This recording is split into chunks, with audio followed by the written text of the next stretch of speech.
Nüüd aga veel ühest huvitavast kevasündmusest Stockholmis, nimelt seenenäitus.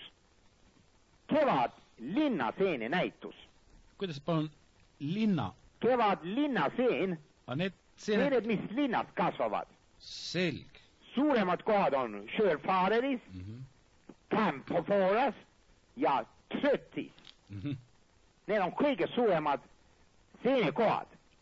Seal on parke, seal on ühes kohas on prügihoidla, prügimägi, seal lähedal ja on ka tänava asfaldi vahelt välja tulnud, kus on väike pragu, on huvitavad seened ja inimesed ei oska neid kasutada, nad löövad neid jalaga selle asemel, et süüa. Nad on ju söögiseened ja sellepärast tegi Stockholmi linnavalitsus ettepaneku korraldada nüüd linnaseene kevadnäitus. Nii.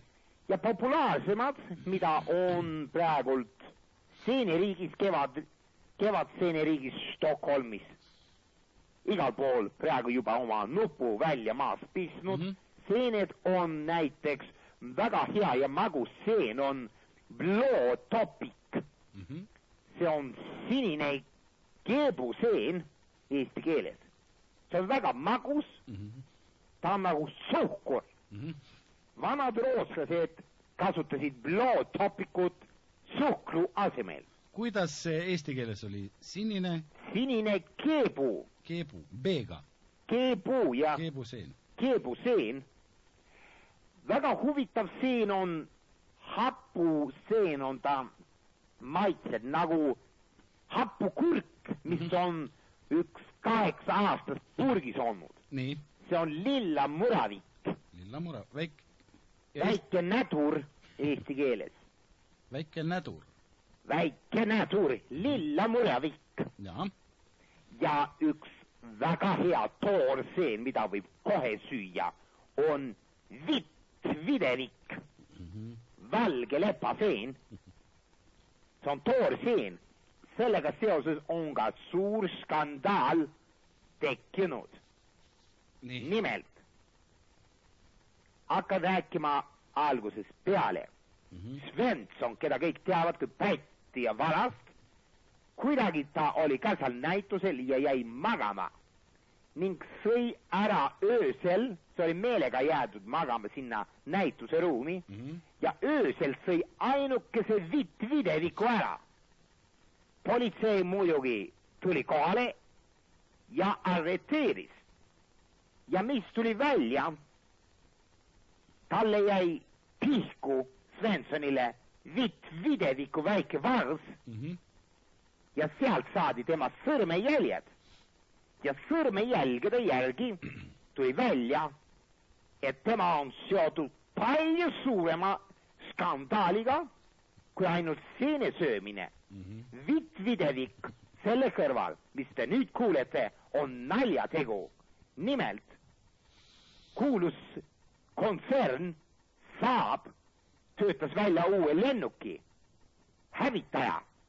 Saab 30,534 BA. Kuidagi oli Svensson saanud teada seda, et nad ehitavad.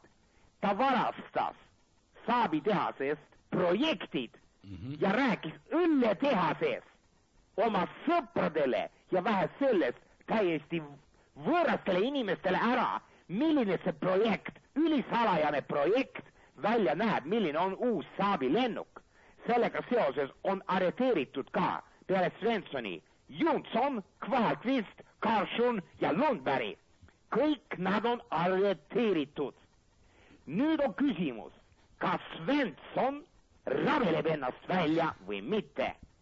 Ja peab ütlema, terve Rootsi rahvas lööb silmad maha. Neil on häbi. Svensson on teist korda tõestanud, et ta on Rootsi rahva häbiplekk ja et ta on pätt ja varas. Missugune karistus, maksimaalne karistus võib oodata sellise suure süü eest, kui see leiab kohtus muidugi tõestust? Tegelikult tuleks Svensson saata Siberisse. Aga kuna ei ole võimalik, siis ma arvan, et ta lihtsalt võidakse maha lasta. Nojah. Kurb küll, aga inimlik.